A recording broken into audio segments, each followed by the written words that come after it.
All right. We will continue from where we left off in chapter 11.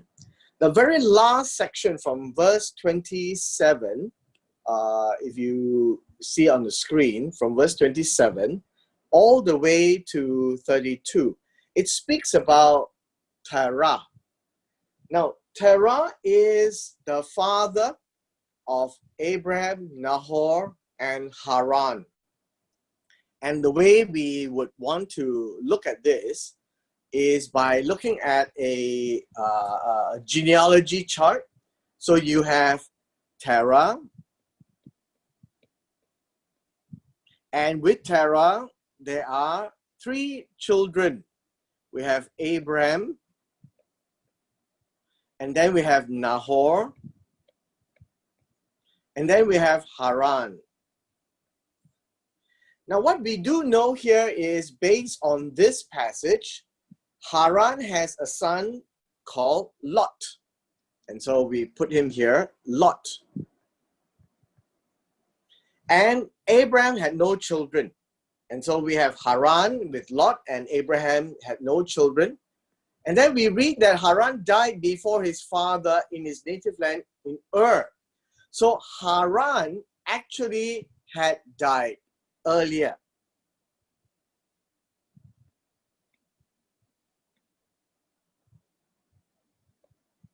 And so that is why Lot had followed Abraham.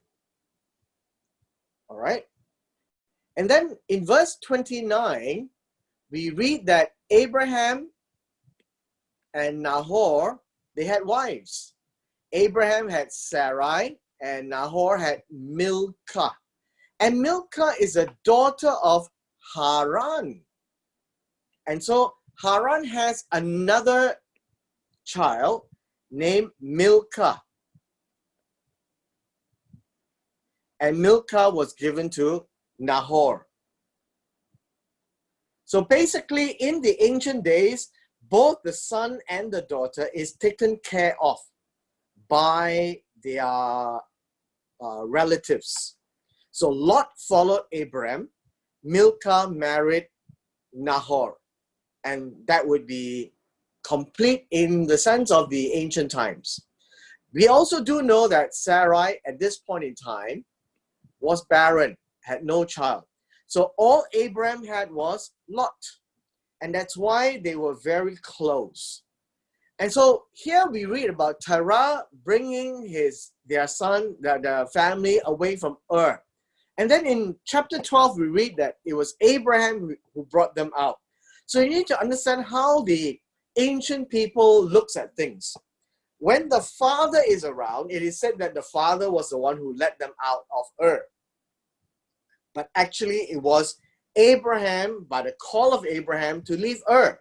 But the father went along. So in the story with regards to the genealogy of Terah, so obviously it was a Terah's story that took them all out. But Terah actually never arrived at the promised land. Terah only arrived in Haran. So what do we see here is that in Haran, they dwelt in Haran, and Terah died in Haran. In fact, when they arrived at this place, it was much to think about that there was no real city at that time. I think it was at a place where they decided to stay, and they named the place after their brother Haran as a memorial to his brother, so that the whole family is still there, but they're out of Ur, and there in the northern part of Iraq was where they all lived. And so now we read that the days of Terah were 205 years, and Terah died in Haran. So basically, this is what we have before we get on to chapter 12. Very important is it gives you the background of who Lot is, and Abraham had no children, Sarah had no children. They left Ur, landed in a place called Haran, which they named after their brother. The father died, and then they moved on. So, and the story ends there. And so let us go on to chapter 12. Now in chapter 12, it's very interesting. It begins by the call of Abraham. In fact, it is a call to, how should I say, it's a description of why they left Ur. If you look at the background of Abraham, Abraham was immensely rich. And you need to realize that wealth in those days is measured by the number of livestock you have, the cows, the goats, the sheep, the camels, the oxen.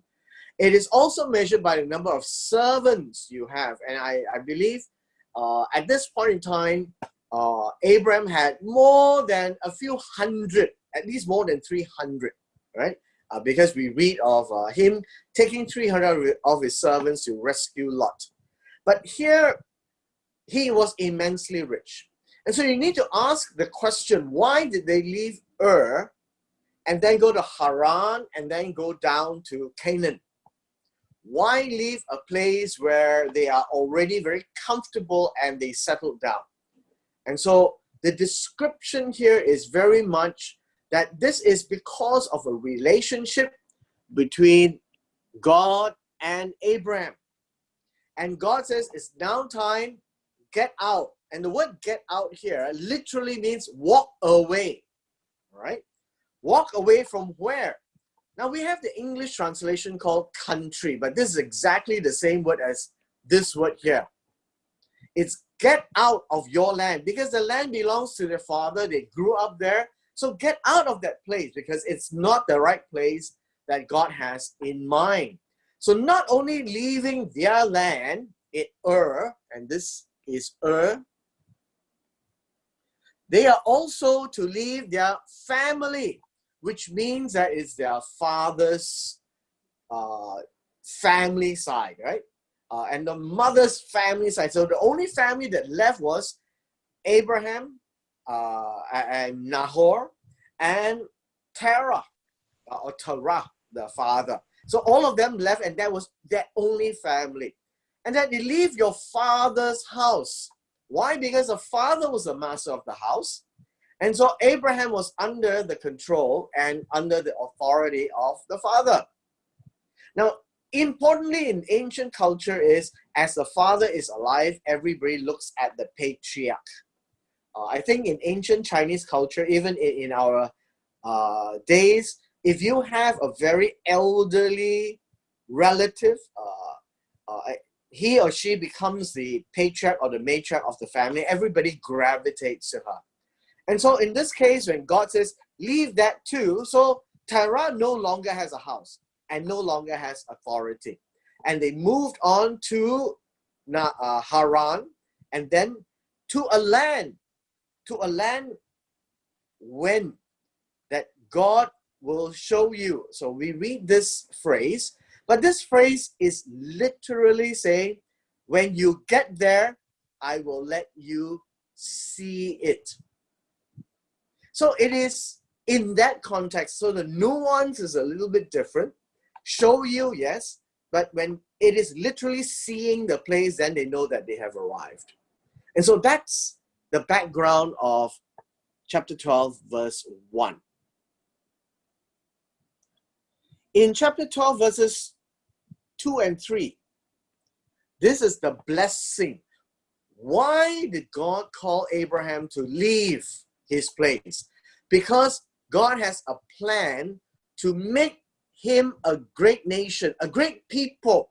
Yeah, there are many peoples around, but in this case, a great people where there will be a great number as well. So it is both in terms of quantity, in terms of number, and it's in terms of power, right? Because God is with them. So they will be a great nation in both counts. And God says, I will bless you, Abraham. I bless you so that you can become this father of a nation. And I will make your name great. Well, in this case, great means big, right? And so people will always remember Abraham. And not just his name as Abram or Abraham, it is also his story, his character. People remember him as the father of many nations, of this great nation of Israel. And he will be a blessing, or in another word, a source of blessing. From Abraham, blessing will flow through this nation to the world. And so God says, I will bless those who bless you. All those who say good things about you, God will say good things about them. And all those who say bad things about you, God will do bad things to them. And in you, all the families of the earth. Now, this is a very different word. It is not Aretz, land. It is all the families of the Adamah. And so, in a way, the nuance is this. Adam was made from the Adamah. The families of the Adamah will be the descendants of Adam, who was made from the Adamah. So, in that context, through Abraham, everyone in this world who are descendants of Adam will be blessed by God through the nation. And that's how this call of Abraham is constructed.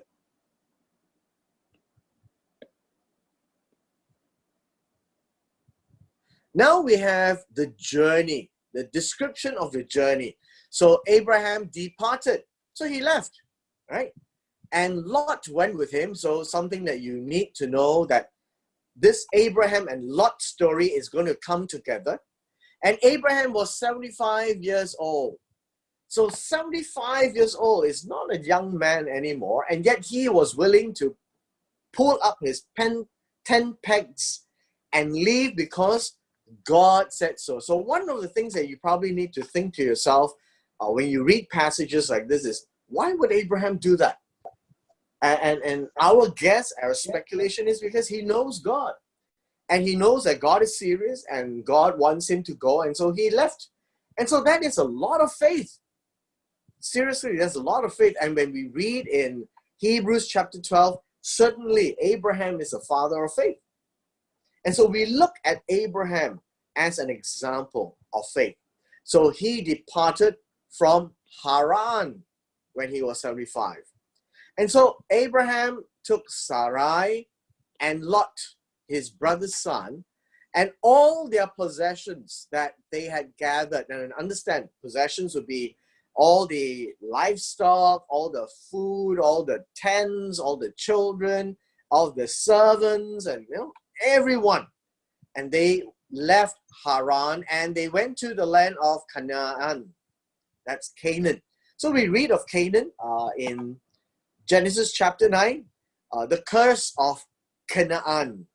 Why? Because of what Ham did to the mother. And so they came to this land of Canaan, and then Abraham passed through the land to a place called Shechem. Shechem is as far as the Elon Moreh. Elon Moreh is, well, it's translated here, the terebinth tree of Moreh. I think it is more than just the name of the tree. I think that is the direction, the signboard, so to speak, that he has arrived. He has arrived. And the Canaanites were then in the land. I just want to bring your attention to the word Moreh.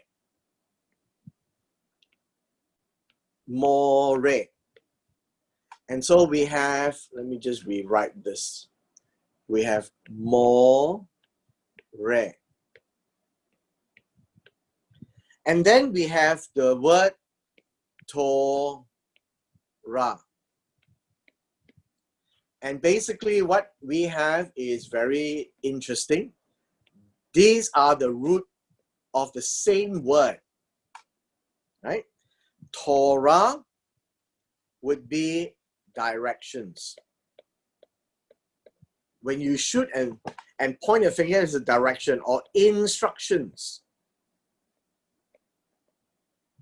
More, on the other hand, is actually teacher. And what has teacher got to do with the tree? Basically, the teacher is the one who points. Remember? This and this. And this gives you a picture that when they arrived and they saw the tree is the one that points them that this is the land. So in that sense, the Hebrew is quite vivid, right?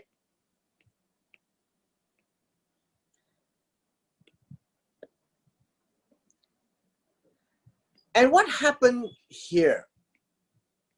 In verse 7, the Lord appeared to Abraham.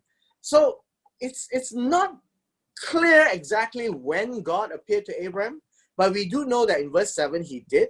But he must have done something when he was in Ur, otherwise he wouldn't have left the place.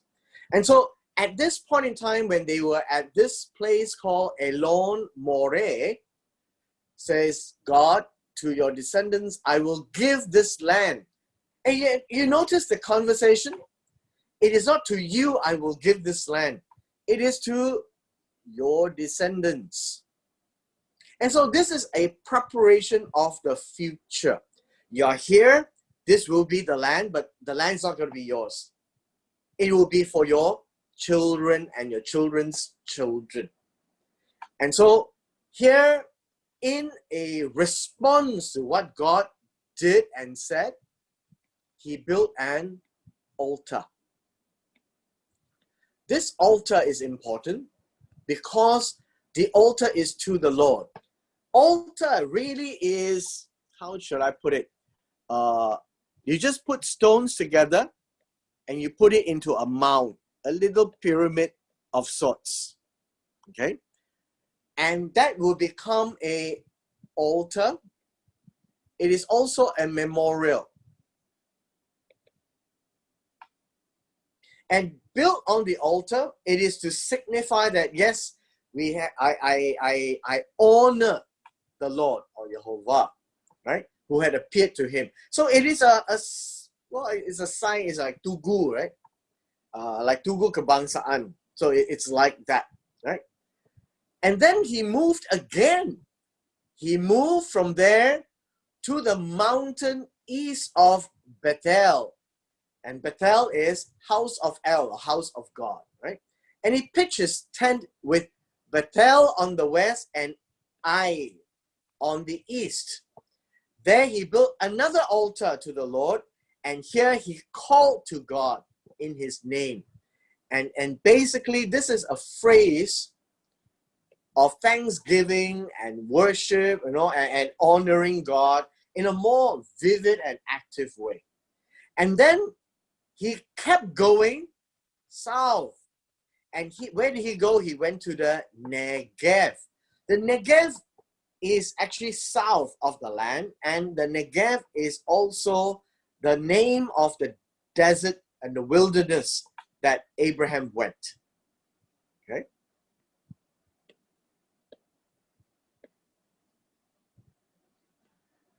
Now, a period of time would have passed by. And this would be the first of a series of famines, or one of a few famines that affected the entire area. The famine means that there will be no water, and then there will be no food to eat. And so, in this case, the most fertile place was Egypt, or Mitzrayim, right? Mitzrayim. And so Abraham went down to Egypt and he lived there. And the famine was severe in the land. So there's no way that he just goes and comes back. He's going to stay there. But then when they came and they entered Egypt, he said to Sarai, his wife, remember Sarai is the wife, he says, indeed, I know that you are a woman of beautiful countenance.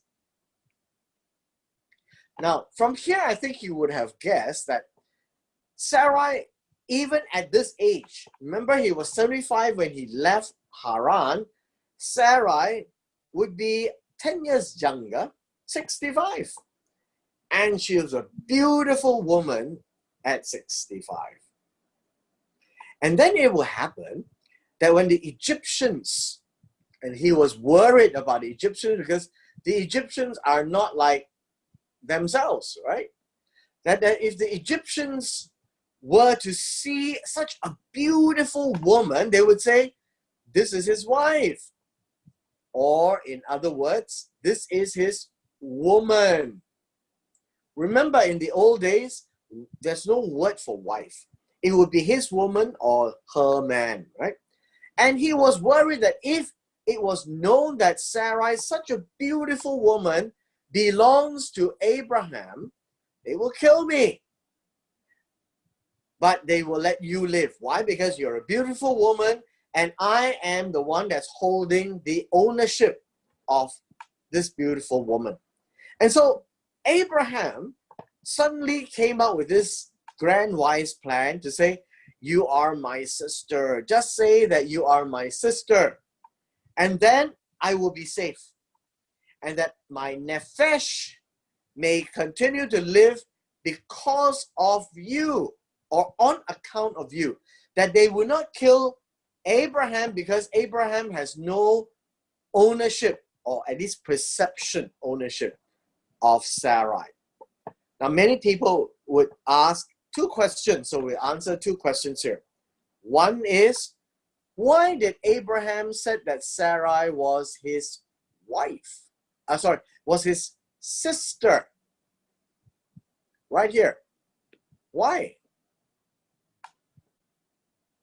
And so we should then realize very easily in Genesis chapter 20, verse 12. This is what Abraham said. Indeed, she is truly my sister. All right.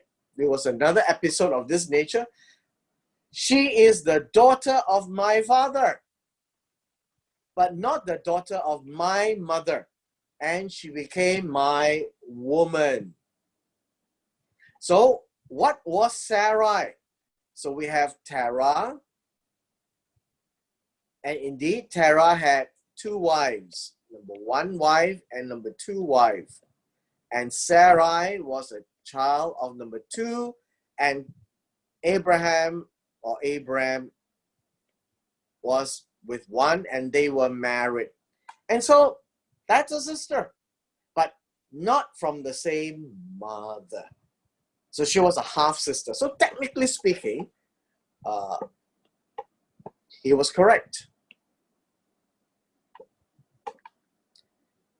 And so the second question was, why did he have to say such a story? And then when you read on, you will find out. Verse 14, and so it was when Abraham came to Egypt, now that they are in Egypt, the Egyptians saw the woman, that she was very beautiful. Even by Egyptian standards, she was outstanding. The princes of Pharaoh also saw her and commended her to Pharaoh. And since they saw that this was more beautiful than most of the women in Egypt, it says maybe the Pharaoh should have a wife like that. And the woman was taken to Pharaoh's house. He treated Abraham well. Why? Because it was for her sake. Remember, Abraham wasn't killed because there was nothing to fight over. She was an available woman by this story. And so the Pharaoh treated Abraham well and rewarded him with sheep, oxen, male donkeys, male, female servants, female donkeys, and camels. Lots of good stuff from Pharaoh. And so because of her, Sarai, Abraham lived, and more than lived, he was well treated and well rewarded. Now, God wasn't so pleased with whatever Pharaoh did. It was Pharaoh's problem. Now, technically speaking, from an ancient Hebrew viewpoint, Sarai is the woman that belongs to Abraham. But Pharaoh didn't know that. So Pharaoh was just being misled by Abraham. But God took exception to Pharaoh. And so the word plague here is to strike. Now, we don't know what God struck Pharaoh with, but it was something visual, something very obvious. And immediately, Pharaoh knew. Pharaoh knew. And so, God did this because of Sarai, Abraham's wife. And so, Pharaoh called Abraham and said, "What is this you have done to me? I'm innocent. But why didn't you tell me that she was your woman? Why did you say she is your sister?" Well, actually, I would tend to think that Abraham could have said either one. Whatever is safer. And Pharaoh said, "You know what? I could have taken her as my wife." And by that, it means not marrying her. Right? In the old days, taking a person as a wife, taking a woman as a wife would mean that he would have sex with her and that would consummate the marriage. And so Pharaoh said, I could have done that because it's in the power of Pharaoh. And Pharaoh was very scared because the Lord was with Abraham and Sarai. And so now Pharaoh said, "Please go take your woman. Take her and walk. Get away." Because Pharaoh cannot deal with God. And Pharaoh commanded his men about him. What about him? That he is the man of Sarai. So if that is the case, hands off. That's basically what happened. And they sent him away with his wife and all that he had, including everything that the Pharaoh had given. The Pharaoh just wanted this problem out of his hands. Now, in some cases, some people are asking, is this a lie? Right? Does this constitute a lie? I would say that from a Hebrew, a Jewish viewpoint, when they read this kind of a passage, that Abraham did not say something that was untrue. He was just saying something that was technically true, but he was not saying what would get him into trouble and lose his life. And so life is more important. And he didn't think too much about God's plan, obviously.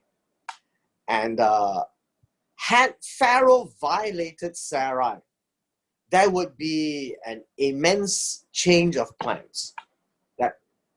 That would be a problem with Abraham. Because when God said to Abraham that in you will be a great nation, you need to understand in the ancient Hebrew days is that the husband includes the wife.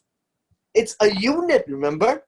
Therefore, a man shall leave his father and mother and shall cleave to his woman, and the two shall become one flesh. And so when God said that to Abraham, it is a combo, that it is Abraham and Sarai, and the two of them must be together in this blessing context. And so Pharaoh cannot violate Sarai. Now, this is a development of an understanding, and it doesn't constitute a lie from a Jewish viewpoint, because it is to protect the sanctity of Abraham's life, as well as that there was no benefit that was gained by doing so to the loss of Pharaoh. And so, if it was a lie, it would be cheating if you were to tell a lie to benefit and somebody else would make a loss. And so that kind of a lie is what we are always talking about. But in this case, Abraham said the truth, but not all the details of it. And in our modern day, we would think that, oh, he could have said that he was a wife and then die. So he didn't say that. And so it was not to Abraham's benefit and to the loss of Pharaoh. It was to Abraham's benefit and it was to no loss of anyone else. And so in that sense, it's not constituting a modern day understanding of a lie. Just like, who was that? What was her name? In Jericho, right? The woman who told the soldiers that the Israelites were not around, and the intent is there was no loss to the soldiers, but there was great benefit to the Israelites, and she protected a life. And so this would be similar to when the Holocaust came, when the Germans were going after the Jews, and the people were hiding the Jews in their houses.